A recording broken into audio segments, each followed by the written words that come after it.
Aku Dewi, janda satu anak. Namanya Rizky, umur 7 tahun. Rambutnya hitam legam, matanya bulat besar, persis seperti almarhum bapaknya. Setiap kali dia tersenyum, hatiku menghangat, tapi juga perih. Perih karena tahu betapa kerasnya aku harus berjuang agar senyum itu tidak pudar. Hidup kami sederhana, bahkan cenderung susah. Seringkali, sederhana itu hanya kata lain untuk kurang. Kurang makan, kurang pakaian, kurang segalanya. Suamiku, almarhum Budi, meninggal 3 tahun lalu. Kecelakaan kerja.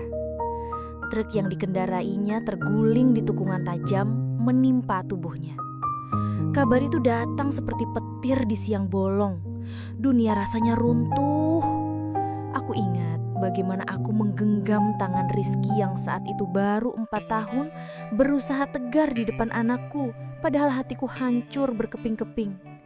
Uang santunan dari perusahaan tidak seberapa, hanya cukup untuk biaya pemakaman, sedikit sisa untuk makan dan sewa kontrakan selama beberapa bulan.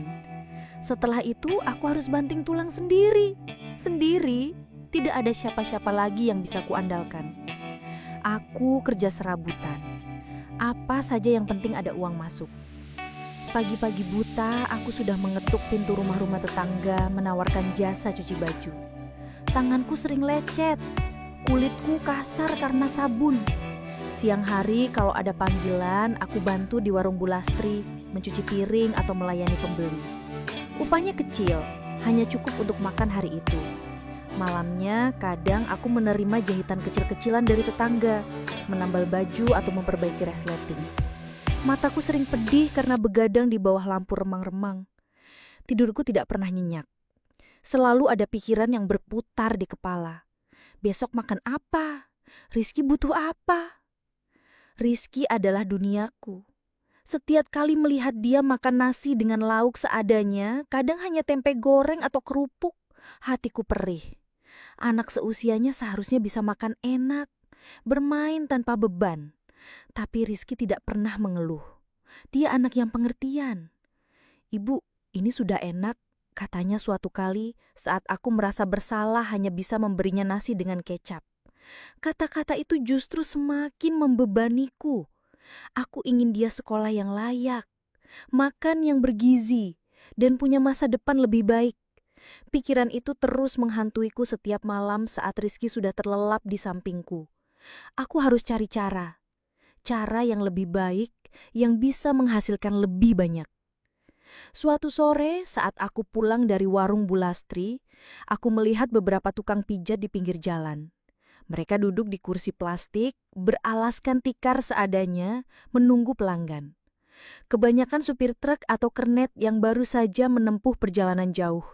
Terlihat lelah dan pegal. Mereka tampak santai, sesekali mengobrol dengan pelanggan. Pikirku, aku juga bisa memijat. Dulu almarhum suamiku sering kupijat kalau dia pulang kerja. Dia sering mengeluh punggungnya pegal karena menyetir seharian. Katanya pijatanku enak, bisa menghilangkan pegal. Dia bahkan sering bilang, "Kalau kamu buka pijat, pasti lakui." Dulu aku hanya tertawa. Sekarang kata-kata itu terngiang lagi. Mungkin ini jalanku, jalan keluar dari kesulitan ini. Aku mulai dengan modal seadanya. Sebuah tikar lusuh pemberian Bu Lastri, minyak urut murahan yang kubeli di warung kelontong, dan sebotol air minum untuk pelanggan. Lokasinya di pinggir Jalan Raya Pantura, tidak jauh dari warung Bu Lastri. Aku memilih tempat itu karena ramai, banyak truk dan bus yang lewat. Awalnya, aku malu, terbiasa kerja di dalam rumah, di balik tembok. Sekarang harus duduk di pinggir jalan, menawarkan jasa. Rasanya seperti semua mata memandangku, menilaiku. Tapi demi Rizky, rasa malu itu kutelan. Aku memejamkan mata sejenak, membayangkan wajah Rizky yang tersenyum. Rasa malu itu langsung sirna, digantikan oleh tekad membara. Hari pertama, aku duduk dari pagi sampai sore. Panas matahari menyengat kulit. Debu jalanan berterbangan setiap kali truk melintas. Suara klakson dan deru mesin memekakkan telinga. Tidak ada satupun pelanggan yang menghampiriku. Mereka hanya lewat, melirik sekilas, lalu melanjutkan perjalanan. Aku merasa kecil, tidak terlihat. Aku mencoba tersenyum pada setiap orang yang lewat, berharap ada yang tertarik. Tapi tidak ada. Hari pertama berlalu tanpa hasil sepeser pun. Hari kedua sama. Aku mulai putus asa. Apakah aku salah jalan? Apakah aku tidak punya bakat memijat seperti yang dulu suamiku bilang? Rizky sering bertanya, "Ibu capek ya? Kenapa ibu duduk di pinggir jalan?"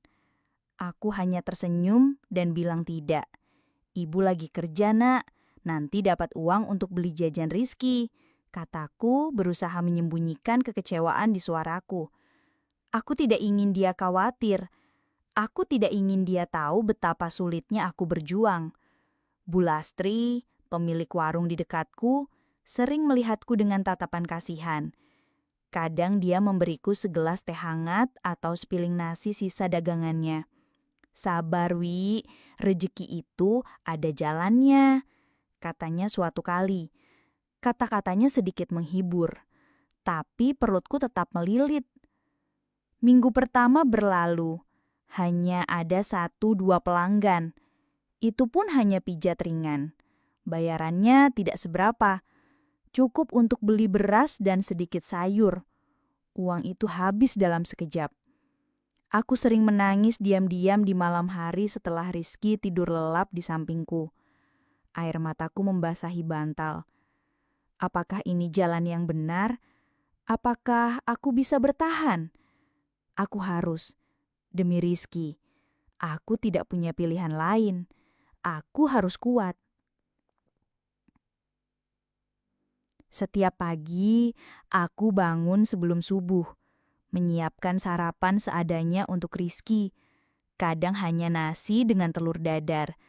Setelah itu, aku mengantarnya ke sekolah dasar yang letaknya tidak terlalu jauh dari kontrakan kami. Aku selalu mencium keningnya sebelum dia masuk gerbang, mendoakan yang terbaik untuknya. Setelah itu, aku langsung menuju lapak pijatku, berharap hari ini akan lebih baik. Aku membersihkan tikar yang sudah semakin lusuh, menata botol minyak, dan duduk menunggu. Panas matahari mulai terasa sejak pagi. Debu jalanan yang tak henti-hentinya, semua terasa berat. Tubuhku sering pegal, punggungku sakit karena terlalu lama duduk di tikar. Tapi setiap kali teringat wajah Rizky, semangatku kembali. Aku harus kuat. Pelanggan pertamaku yang benar-benar membayar adalah Pak Karto, seorang kakek tua-tua yang sering lewat dengan sepeda ontelnya. Dia hanya minta pijat kaki, kakinya bengkak katanya.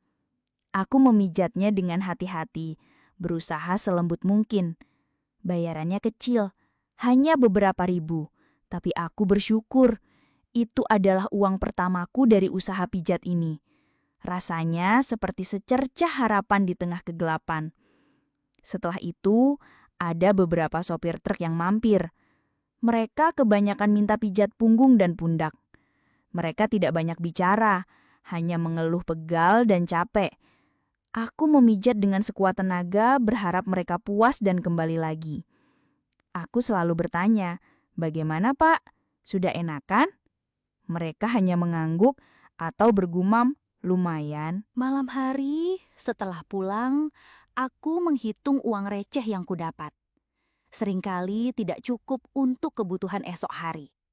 Aku harus memutar otak. Bagaimana caranya agar pelanggan bertambah? Aku mulai memperhatikan tukang pijat lain di sekitar sini. Mereka punya banyak pelanggan. Bahkan ada yang sampai antre. Apa bedanya denganku? Aku tidak tahu. Pijatanku tidak kalah enak kurasa. Tapi kenapa mereka lebih ramai? Aku hanya bisa berdoa dan terus berusaha. Aku tidak akan menyerah. Tidak akan pernah. Demi Rizky, aku akan melakukan apa saja. Aku akan terus duduk di pinggir jalan ini, menunggu, berharap, dan memijat. Minggu-minggu berikutnya ada sedikit perubahan. Perubahan yang sangat kuharapkan. Pelanggan mulai bertambah. Mungkin dari mulut ke mulut. Atau mungkin karena aku mulai sedikit lebih berani menyapa orang yang lewat. Supir truk yang pernah kupijat, Mas Joni, datang lagi dan membawa temannya, Bang Rio. Mereka bilang pijatanku lumayan, bisa menghilangkan pegal setelah perjalanan jauh. Hati kecilku senang.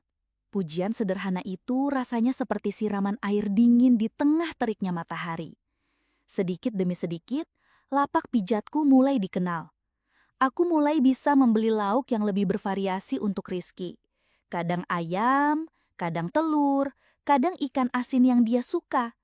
Rizky terlihat lebih ceria. Dia sering bercerita tentang teman-temannya di sekolah, tentang pelajaran barunya. Melihatnya bisa tertawa lepas, itu sudah cukup bagiku. Aku juga mulai bisa menabung sedikit demi sedikit untuk kebutuhan tak terduga. Uang kontrakan tidak lagi menjadi momok yang menakutkan setiap bulan. Bu Lastri, yang awalnya hanya kasihan, sekarang sering mengajakku ngobrol. Dia bilang, "Dewi, pijatanmu memang enak, banyak yang bilang begitu. Sopir-sopir itu kalau ngopi di warungku sering cerita tentang pijatanmu." Aku tersenyum, pujian itu memberiku semangat. Aku mulai berpikir, mungkin aku memang punya bakat di sini. Mungkin pijatan ini memang jalanku.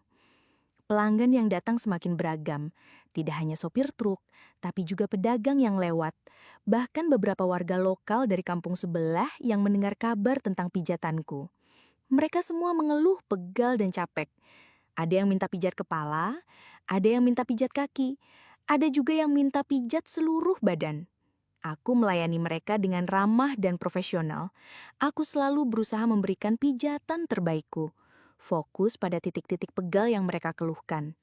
Aku ingin mereka puas, agar mereka kembali lagi. Namun, seiring bertambahnya pelanggan, ada hal-hal baru yang mulai muncul. Hal-hal yang membuatku tidak nyaman. Beberapa pelanggan mulai berani bicara lebih dari sekadar keluhan pegal. Ada yang memuji kecantikanku, ada yang mencoba menyentuh tanganku lebih lama dari seharusnya saat membayar atau saat aku membantunya bangun. Aku mencoba mengabaikannya. Aku hanya ingin bekerja. Aku hanya ingin mendapatkan uang halal untuk Rizky. Suatu sore, saat matahari mulai condong ke barat, seorang pelanggan, Mas Bayu, datang. Dia seorang pemuda, sepertinya kernet truk, badannya kekar. Dia meminta pijat seluruh badan. Aku tidak curiga. Saat memijat punggungnya, tangannya tiba-tiba meraih tanganku dan mengarahkannya ke area terlarang.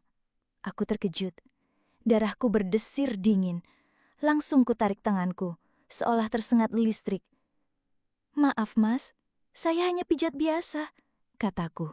Suaraku sedikit bergetar, berusaha tetap tenang. Mas Bayu tersenyum miring. Senyum yang membuatku merinding. "Ayolah mbak, sedikit saja. Nanti saya kasih uang lebih, 2 kali lipat dari harga biasa." Aku menggeleng, menatap matanya tegas. "Tidak mas, saya tidak bisa." Dia mendesah kecewa, tapi tidak memaksa. Dia membayar pejatannya sesuai harga biasa dan pergi. Aku menghela napas lega setelah dia pergi. Kejadian itu membuatku gelisah sepanjang malam. Aku tidak nyaman. Rasanya seperti ada kotoran yang menempel di tanganku. Tapi pikiran tentang uang lebih itu sempat terlintas di kepalaku. 2 kali lipat. Itu jumlah yang lumayan bagiku saat itu. Uang lebih itu bisa untuk beli sepatu baru Rizky yang sudah bolong, atau bayar uang ekstrakurikuler di sekolahnya yang sebentar lagi harus dibayar. Aku menepis pikiran itu jauh-jauh. Aku tidak akan melakukan hal seperti itu. Aku punya harga diri. Aku tidak akan mengotori diriku demi uang. Beberapa hari kemudian, kejadian serupa terulang. Kali ini dari pelanggan lain, seorang pria parubaya yang sering kupijat, Pak Slamet. Dia lebih berani. Dia tidak mencoba meraih tanganku, tapi dia langsung menawariku uang 2 kali lipat dari harga pijat biasa, hanya untuk sentuhan di area tertentu. Dia berbicara dengan suara rendah, seolah itu adalah hal yang biasa. "Mbak Dewi, saya tahu kamu butuh uang. Bagaimana kalau saya kasih lebih? Hanya sentuhan saja, tidak lebih. Kamu tidak perlu melakukan apa-apa lagi," katanya. Matanya menatapku lekat. Aku menolak lagi, dengan tegas. "Maaf, Pak, saya tidak melayani itu." Dia hanya mengangguk dan pergi, tanpa menunjukkan kekecewaan yang berarti. Seolah-olah dia sudah terbiasa dengan penolakan. Meskipun aku menolak, tawaran uang itu terus terngiang di kepalaku. 2 kali lipat. Itu jumlah yang lumayan bagiku saat itu. Aku mulai membandingkan dengan penghasilanku sehari-hari yang pas-pasan. Aku tahu itu salah. Aku tahu itu tidak benar. Tapi kebutuhan Rizky terus mendesak. Aku merasa terjebak di antara 2 pilihan sulit. Pilihan antara menjaga harga diri dan kehormatan atau mendapatkan uang lebih untuk memastikan Rizky bisa makan dan sekolah dengan layak. Aku sering memandangi wajah Rizky saat dia tidur. Wajah polos itu. Dia tidak tahu betapa kerasnya ibunya berjuang. Dia tidak tahu betapa seringnya ibunya harus menelan ludah, menahan rasa malu, menahan godaan. Aku ingin memberikan yang terbaik untuknya. Tapi terbaik itu seringkali membutuhkan uang. Dan uang itu kadang datang dari jalan yang tidak ingin kutempuh.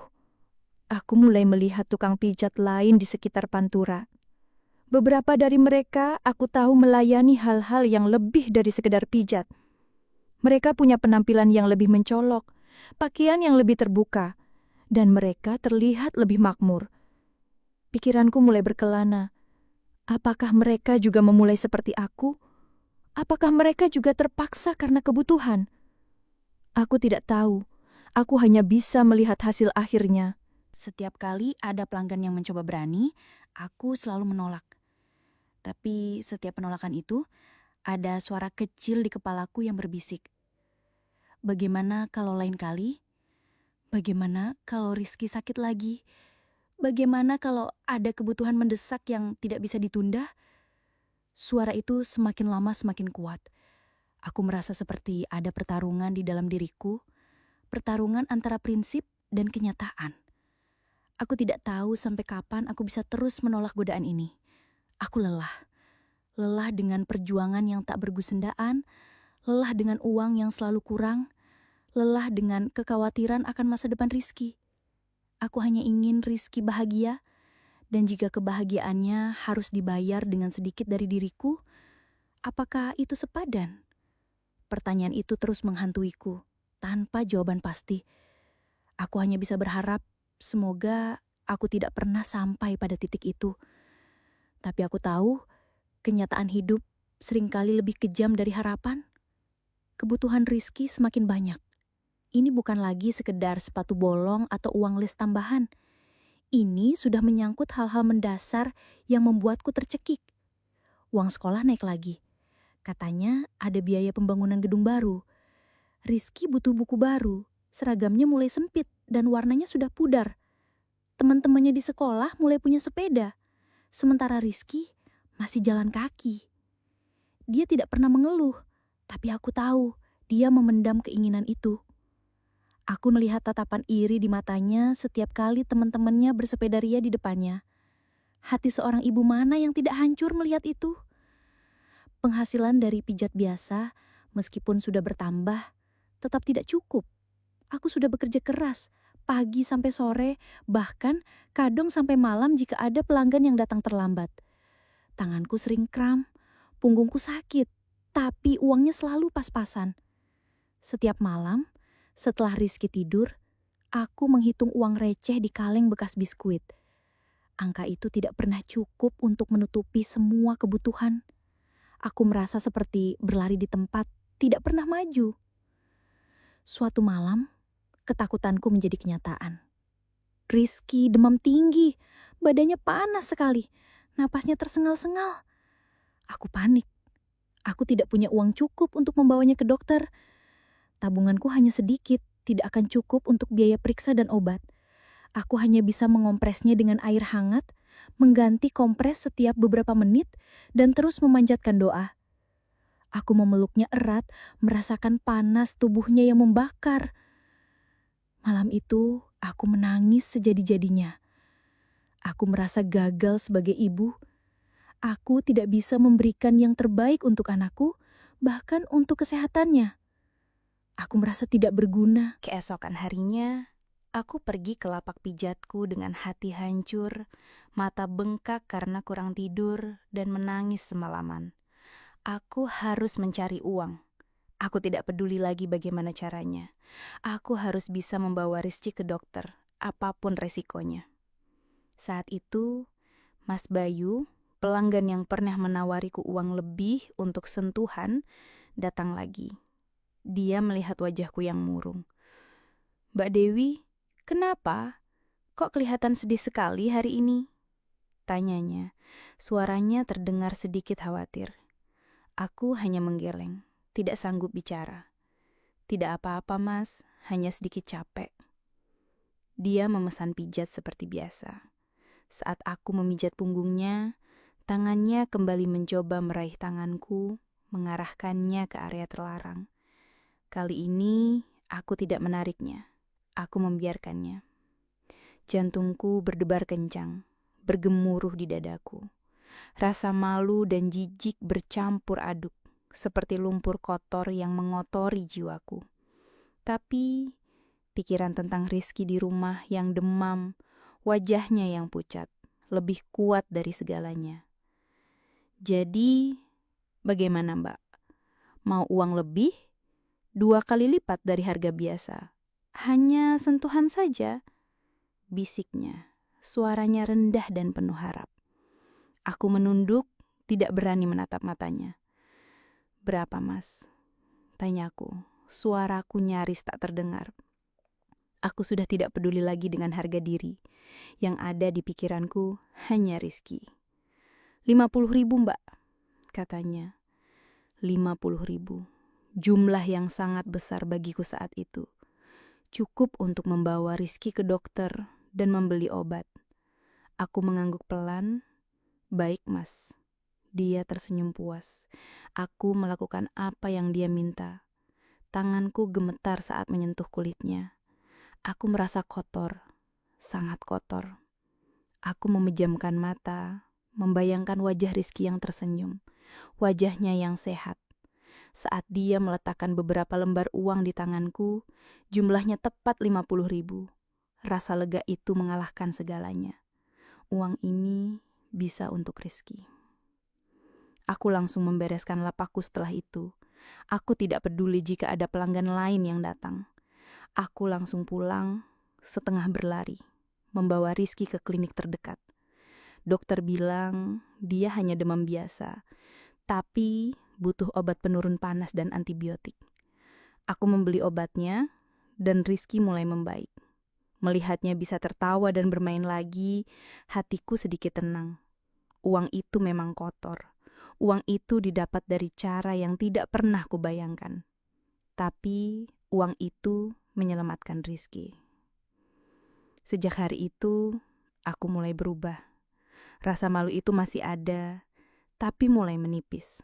Seperti lapisan tipis yang lama-lama terkikis oleh kebutuhan. Aku mulai berpikir, ini hanya pekerjaan. Ini demi Rizky. Pelanggan yang meminta layanan khusus mulai bertambah. Aku tidak lagi menolak. Aku hanya menetapkan harga. Harga yang lebih tinggi dari pijat biasa. Aku tahu ini salah, tapi aku tidak punya pilihan lain. Aku mulai terbiasa dengan sentuhan-sentuhan itu. Awalnya aku memejamkan mata, membayangkan wajah Rizky yang sehat, wajahnya yang ceria. Lama-lama aku menjadi mati rasa. Ini hanya transaksi, uang untuk kebutuhan. Aku menjadi lebih berani, lebih lugas dalam negosiasi. Aku tahu batasanku, tapi batas itu semakin lama semakin kabur. Aku tahu aku tidak akan melakukan lebih dari sentuhan, setidaknya untuk saat ini. Tapi siapa yang tahu apa yang akan terjadi nanti? Aku tidak pernah bercerita pada siapapun tentang ini. tidak pada Bulastri, tidak pada tetangga. Ini rahasiaku, rahasia yang memberiku uang lebih untuk menghidupi Rizky. Rahasia yang membuatku bisa tidur lebih nyenyak karena tidak lagi terlalu khawatir akan uang. Aku merasa seperti hidup dalam dua dunia. Dunia Dewi, si ibu tunggal yang baik hati, yang bekerja keras sebagai tukang pijat biasa di mata orang-orang.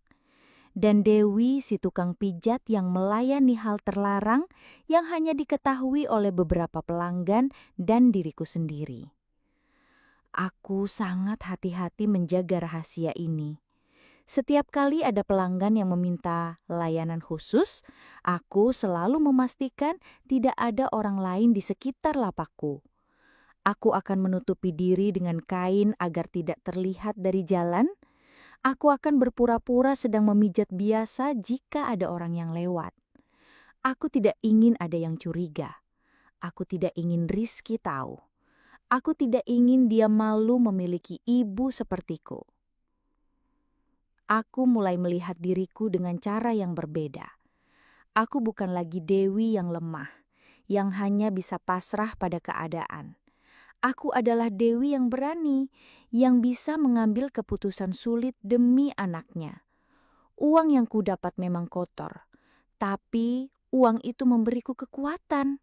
Kekuatan untuk membeli makanan yang lebih baik, untuk membayar uang sekolah Rizky tepat waktu, untuk membelikannya mainan yang dia inginkan.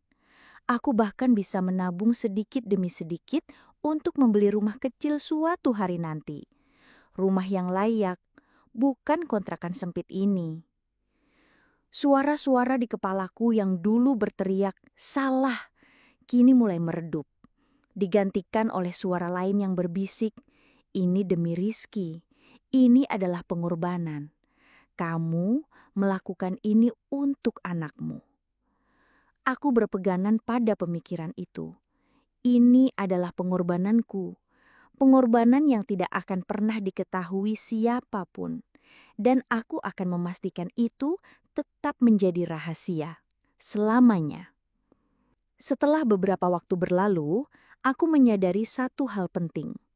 Pelanggan, terutama yang mencari layanan khusus, tidak hanya mencari pijatan yang enak atau sentuhan yang memuaskan. Mereka juga mencari sesuatu yang lain. Daya tarik. Penampilan juga penting. Pelanggan suka yang cantik dan menarik. Aku melihat tukang pijat lain yang lebih ramai. Mereka semua punya penampilan yang lebih mencolok, lebih terawat. Aku mulai berpikir, mungkin aku harus berubah. Bukan untuk orang lain, tapi untuk diriku sendiri, untuk usahaku, dan tentu saja untuk Rizky. Aku mulai berdandan. Bukan dandan menor yang tebal dan norak, tapi lebih rapi dan menarik. Aku mulai memperhatikan caraku berpakaian. Dulu, aku hanya memakai baju-baju seadanya, yang penting bersih dan menutupi tubuh. Sekarang, aku mulai memilih pakaian yang sedikit lebih modis, yang bisa menonjolkan bentuk tubuhku tanpa terlihat vulgar. Misalnya, atasan dengan sedikit kerah rendah atau blus yang pas di badan. Aku juga mulai memperhatikan warna, memilih warna-warna cerah yang bisa membuatku terlihat lebih segar dan bersemangat. Aku membeli beberapa baju baru yang lebih modis dari pasar.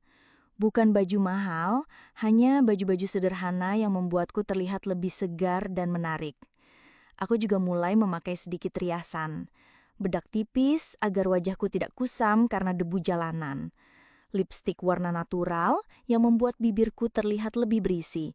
Dan sedikit pensil alis agar mataku terlihat lebih hidup. Rambut kusisir rapi, kadang kubiarkan terurai panjang, kadang kugelung sederhana. Perubahan ini membuatku merasa lebih percaya diri. Aku tidak lagi merasa seperti wanita lusuh yang hanya bisa pasrah pada nasib. Aku merasa ada sesuatu yang baru dalam diriku. Dan benar saja, perubahan ini membuahkan hasil yang nyata. Pelanggan semakin banyak. Tidak hanya yang mencari pijat, tapi juga yang mencari layanan khusus yang lebih berani.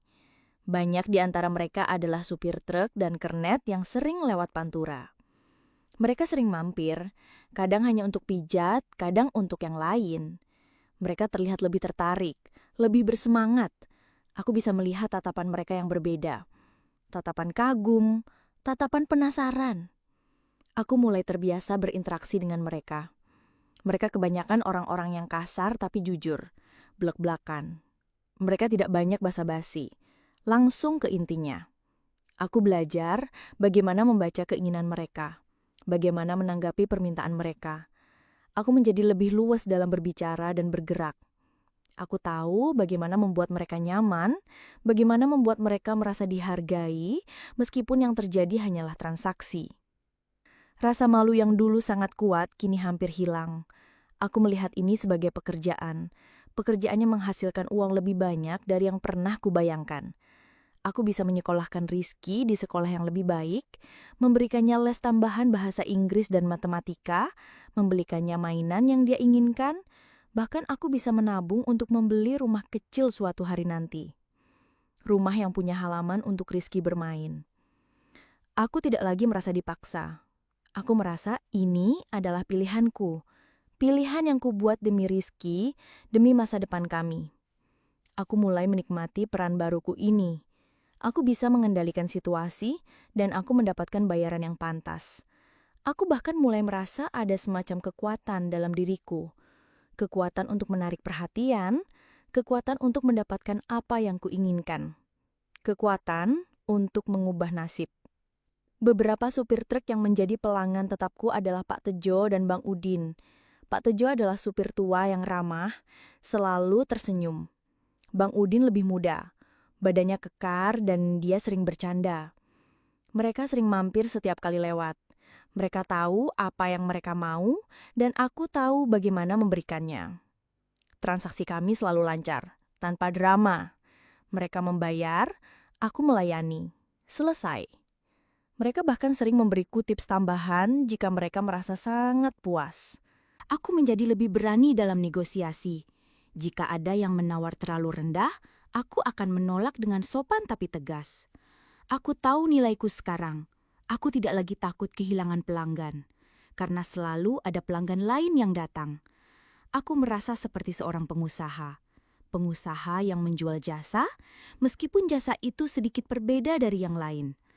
Aku menganggap diriku sebagai penyedia layanan dan mereka adalah klienku. Aku juga mulai belajar sedikit tentang psikologi pelanggan. Ada yang suka dipuji, ada yang suka diajak bercanda, ada yang hanya ingin diam dan menikmati sentuhan. Aku berusaha menyesuaikan diri dengan setiap pelanggan. Aku ingin mereka merasa nyaman, merasa puas, dan kembali lagi. Semakin banyak pelanggan yang kembali, semakin banyak uang yang kudapat. Kehidupan kami berubah drastis. Rizky punya seragam baru yang pas di badan, sepatu baru yang tidak bolong, tas baru yang bergambar karakter kartun kesukaannya. Dia tidak lagi makan nasi dengan lauk seadanya. Aku bisa membelikannya ayam goreng, sate, atau bakso setiap kali dia menginginkannya. Aku bisa membelikannya mainan yang dia inginkan. Kami bahkan bisa jalan-jalan ke kota sebelah sesekali, mengunjungi pusat perbelanjaan atau taman hiburan kecil. Rizky terlihat sangat bahagia. Itu adalah kebahagiaanku juga. Aku menjalani dua kehidupan. Di mata Rizky, aku adalah ibu yang bekerja keras sebagai tukang pijat biasa. Ibu yang selalu tersenyum dan penuh kasih sayang. Di mata pelanggan tertentu, aku adalah Dewi yang melayani semua keinginan mereka. Seorang wanita yang tahu bagaimana membuat pria merasa nyaman. Aku sangat hati-hati menjaga rahasia ini. Tidak ada satupun orang yang tahu. Tidak Bu Lastri yang sekarang melihatku sebagai wanita sukses. Tidak Mbak Siti tetanggaku yang sering mengamati. Aku yakin rahasiaku aman. Aku sudah sangat pandai menyembunyikannya. Dan aku akan terus menjaganya demi Rizky. Suatu siang yang terik saat jalanan Pantura sepi dari hiruk-pikuk kendaraan besar, Pak Tejo, salah satu supir truk langgananku, datang. Dia sudah sering mampir, kadang hanya untuk pijat punggung, kadang untuk sentuhan yang lebih. Hari itu, setelah pijat biasa selesai, dia tidak langsung pergi seperti biasanya. Dia duduk di tikar, menyalakan sebatang rokok dan menatapku. Tatapannya berbeda, lebih dalam, lebih serius. "Dewi," katanya. Suaranya pelan, hampir berbisik di antara deru angin dan suara jangkrik siang. "Aku mau yang lain." Jantungku langsung berdebar. Aku tahu maksudnya. Aku sudah lama menduga ini akan terjadi. Beberapa kali, ada pelanggan lain yang mencoba menanyakan hal serupa, tapi aku selalu mengalihkan pembicaraan atau menolak dengan halus. Tapi ini Pak Tejo, dia pelanggan tetap dan dia selalu sopan. "Yang mana Pak?" tanyaku. Mencoba terdengar santai padahal tenggorokanku terasa kering. Aku berusaha menatap matanya, menunjukkan bahwa aku siap mendengarkan. "Yang lebih dari sekedar sentuhan, kamu tahu maksudku," katanya sambil menunjuk ke arah kamar kecil di belakang lapakku. Kamar kecil itu sebenarnya hanya sebuah bilik sempit berdinding triplek dan beratap seng. Biasa kugunakan untuk istirahat, sholat, atau menyimpan botol minyak dan tikar cadangan. Di dalamnya hanya ada tikar lusuh dan bantal. Tempat itu jauh dari kata nyaman, apalagi untuk hal seperti itu. Keraguan melanda diriku. Ini adalah langkah yang jauh lebih berani. Ini adalah batas yang belum pernah kulewati. Aku sudah melayani sentuhan, tapi layanan tubuh secara penuh, itu adalah hal yang berbeda. Aku membayangkan wajah Rizky. Aku membayangkan pandangan Bu Lastri jika dia tahu. Rasa takut dan malu kembali menyeruak. Lebih kuat dari sebelumnya. "Berapa, Pak?" tanyaku. Suaraku sedikit tercekak, hampir tidak keluar. Aku tahu aku harus menanyakan harganya. Harga yang pantas untuk pengorbanan sebesar ini. Dia menyebutkan angka yang membuat mataku terbelalak. 150.000. Jumlahnya sangat besar. Cukup untuk membayar sewa kontrakan 2 bulan. Bahkan lebih. Atau membeli sepeda baru untuk Rizky. Atau menabung lebih banyak untuk uang muka rumah. Aku menelan ludah. Berat sekali. Tapi uang itu bisa mengubah banyak hal. Aku membayangkan Rizky yang ingin sepeda, Rizky yang ingin makan ayam setiap hari, Rizky yang ingin sekolah di tempat yang lebih bagus. Semua itu butuh uang, dan uang ini bisa kudapatkan dengan cepat. "Baik, Pak," kataku, mengangguk pelan. Keputusanku sudah bulat, demi Rizky. Dia tersenyum tipis, senyum yang tidak bisa kubaca. Senyum puas atau senyum kemenangan? Aku tidak tahu, aku tidak peduli. Aku membawanya ke kamar kecil, ruangan sempit itu terasa semakin sesak. Udara di dalamnya pengap. Aku merasa sangat gugup, jantungku berdebar kencang memukul-mukul dadaku. Ini adalah pengalaman baru bagiku setelah sekian lama menjanda. Aku tidak tahu apa yang harus kulakukan, bagaimana harus bersikap. Aku merasa canggung, kaku. Tapi Pak Tejo sangat sabar. Dia membimbingku dengan lembut, tanpa paksaan. Dia tidak banyak bicara, hanya sesekali berbisik kata-kata menenangkan. Aku terkejut. Dia kuat dan bisa bertahan lama seperti yang sering kudengar tentang sopir-sopir truk. Awalnya aku hanya pasrah, memejamkan mata, membayangkan wajah Rizky yang ceria. Memikirkan uang yang akan kudapatkan. Aku mencoba memisahkan diri dari apa yang terjadi. Ini hanya tubuhku. Ini hanya transaksi. Tapi lama-lama ada sesuatu yang aneh muncul. Rasa nyaman, bahkan sedikit kenikmatan. Aku tidak menyangka tubuhku yang sudah lama tidak merasakan sentuhan intim merespon dengan caranya sendiri. Aku merasa sedikit terkejut dengan diriku sendiri. Apakah ini salah? Apakah aku sudah benar-benar kehilangan diriku? Pertanyaan itu melintas cepat, tapi segera ku tepis. Ini hanya reaksi fisik, tidak lebih. Setelah selesai, dia membayar sesuai janji. Aku merasa lelah, tubuhku pegal, tapi juga anehnya puas. Bukan hanya karena uangnya, tapi juga karena pengalaman itu. Aku tidak pernah tahu bahwa tubuhku bisa merasakan hal seperti itu lagi setelah sekian lama terkunci dalam kesendirian. Ada rasa lega yang aneh, seperti beban yang terangkat. Sejak hari itu, permintaan untuk layanan tubuh mulai berdatangan. Kebanyakan dari sopir truk dan kernet yang sudah menjadi pelanggan tetapku. Mereka rata-rata kuat dan bisa bertahan lama, seperti yang dikatakan orang-orang. Mereka tidak terburu-buru, dan mereka tahu bagaimana membuatku merasa nyaman. Aku mulai menyukai pekerjaan ini, bukan hanya karena uangnya, tapi juga karena sensasi yang kudapatkan. Ada rasa kebebasan yang aneh, rasa kontrol atas diriku sendiri. Aku menjadi lebih berani, lebih terbuka. Aku tidak lagi merasa malu. Ini adalah hidupku. Ini adalah caraku bertahan. Aku bisa memberikan yang terbaik untuk Rizky, dan aku juga bisa mendapatkan apa yang kuinginkan. Aku merasa lebih hidup. Kehidupan kami berubah drastis. Rizky punya seragam baru, sepatu baru, tas baru. Dia tidak lagi makan nasi dengan lauk seadanya. Aku bisa membelikannya ayam goreng, sate, atau bakso setiap kali dia menginginkannya. Aku bisa membelikan mainan yang dia inginkan. Kami bahkan bisa jalan-jalan ke kota sebelah sesekali, mengunjungi pusat perbelanjaan atau taman hiburan kecil. Rizky terlihat sangat bahagia. Itu adalah kebahagiaanku juga. Aku melihat senyumnya dan semua keraguan menghilang. Aku menjalani dua kehidupan. Di mata Rizky, aku adalah ibu yang bekerja keras sebagai tukang pijat biasa. Ibu yang selalu tersenyum dan penuh kasih sayang.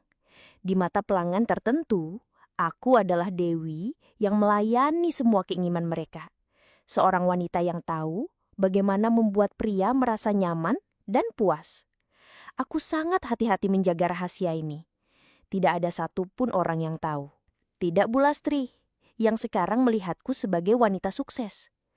Tidak Mbak Siti, tetanggaku yang sering mengamati. Dia hanya tahu aku semakin makmur. Aku yakin rahasiaku aman. Aku sudah sangat pandai menyembunyikannya. Dan aku akan terus menjaganya. Demi Rizky, aku tidak akan membiarkan siapapun menghancurkan kebahagiaan kecil yang sudah kudapatkan ini. Hidupku sekarang jauh lebih baik. Sangat jauh lebih baik dari yang pernah kubayangkan saat pertama kali menggelar tikar lusuh di pinggir jalan ini. Aku punya banyak pelanggan tetap, terutama sopir-sopir truk seperti Kang Dedi yang terkenal kuat dan bisa lama. Atau Pak Jaya yang selalu ramah dan memberiku tips besar. Uangku banyak. Kaleng bekas biskuitku kini selalu penuh. Dan aku sudah bisa menabung cukup untuk uang muka rumah kecil yang layak. Lengkap dengan 2 kamar dan halaman depan untuk Rizky bermain. Rizky tumbuh sehat, ceria, dan tidak pernah lagi kekurangan apapun. Dia punya sepeda baru, buku-buku pelajaran yang lengkap, dan seragam bersih setiap hari. Aku merasa tenang, setidaknya dari segi finansial. Aku semakin menikmati pekerjaanku. Setiap hari adalah petualangan baru. Aku bertemu banyak orang, mendengar banyak cerita dari berbagai daerah. Ada sopir yang bercerita tentang keluarganya di kampung, ada yang mengeluh tentang jalanan yang rusak, ada yang hanya ingin mengobrol ringan, dan yang paling penting, aku mendapatkan apa yang kuinginkan. Aku merasa kuat, mandiri, dan berkuasa atas hidupku sendiri. Aku tidak lagi merasa menjadi korban keadaan. Aku adalah penentu nasibku. Aku selalu pulang sebelum Rizky pulang sekolah. Ini adalah aturan tak tertulis yang selalu kutepati. Aku membersihkan diri, mengganti pakaian, dan memastikan tidak ada bau atau tanda apapun yang bisa membuatnya curiga. Aku selalu berusaha menjadi ibu yang sempurna di depannya. Ibu yang bersih, rapi, dan penuh kasih sayang. Dan sejauh ini, aku berhasil. Rizky tidak pernah bertanya apa-apa. Dia hanya tahu ibunya bekerja keras sebagai tukang pijat. Suatu sore, saat aku sedang memijat seorang pelanggan, seorang pedagang dari kota sebelah, aku melihat mobil hitam mewah berhenti di seberang jalan. Mobil itu terlihat sangat mahal. Bukan mobil biasa yang sering lewat di Pantura. Jendela mobil terbuka sedikit, dan aku merasa ada sepasang mata yang mengamatiku. Aku mencoba tidak peduli. Mungkin hanya orang lewat yang sedang istirahat. Tapi mobil itu tidak bergerak. Dia tetap di sana sampai aku selesai dengan pelanggan itu. Bahkan sampai pelanggan itu pergi. Aku merasa sedikit tidak nyaman, tapi berusaha menepisnya. Mungkin hanya kebetulan. Malam harinya, saat aku berjalan pulang, langkahku terasa lebih berat. Aku merasa ada yang mengikutiku. Bulu kuduku merinding. Aku menoleh ke belakang, tapi tidak ada siapa-siapa di jalanan yang remang-remang itu. Hanya suara jangkrik dan anjing menggonggong di kejauhan. Aku mempercepat langkahku, hampir berlari. Jantungku berdebar kencang. Apakah hanya perasaanku saja, atau memang ada sesuatu? Aku mencoba meyakinkan diri bahwa itu hanya kelelahan. Keesokan harinya, saat aku membuka lapak, aku melihat sebuah amplop tergeletak di tikarku. Amplop berwarna coklat, polos, tanpa nama, tanpa alamat pengirim. Aku mengambilnya dengan tangan gemetar. Perasaanku tidak enak. Aku membukanya perlahan. Di dalamnya ada beberapa lembar foto. Foto-fotoku. Foto-fotoku saat melayani pelanggan. Bukan hanya pijat biasa, tapi juga saat aku melayani layanan khusus. Ada foto saat tanganku menyentuh area terlarang. Ada foto saat aku berada di dalam bilik kecil itu dengan seorang pelanggan. Semuanya diambil dari sudut yang tersembunyi, tapi sangat jelas. Darahku berdesir dingin. Seluruh tubuhku terasa lemas. Siapa yang mengambil foto ini? Bagaimana bisa? Aku melihat sekeliling, tapi tidak ada siapa-siapa. Lapak masih sepi. Aku merasa panik. Rahasiaku terbongkar. Semua yang selama ini kujaga mati-matian, kini ada di tangan orang lain. Aku membayangkan jika foto-foto ini sampai ke tangan Bu Lastri, atau lebih parah lagi, sampai ke tangan Rizky. Aku tidak sanggup membayangkan itu. Tiba-tiba, sebuah mobil hitam mewah yang kemarin kulihat kembali berhenti di seberang jalan. Kali ini, jendela mobil terbuka penuh. Di dalamnya, duduk seorang pria paruh baya dengan setelan rapi. Wajahnya asing bagiku, belum pernah kulihat sebelumnya. Dia memiliki senyum tipis di wajahnya. Senyum yang tidak sampai ke matanya. Matanya dingin, tajam, tapi ada kilatan aneh di sana. Seolah dia sedang menikmati ketakutanku. Dia tidak mengatakan apa-apa, hanya menatapku lurus. Aku merasa seluruh tubuhku membeku. Ketakutan yang luar biasa merayapi diriku, dari ujung kaki sampai ujung kepala. Aku tidak bisa bergerak, tidak bisa bicara. Pria itu mengangkat tangannya, melambaikan sebuah amplop yang sama persis dengan yang ada di tanganku. Amplop coklat yang berisi foto-foto rahasiaku. Lalu dia mengangguk pelan.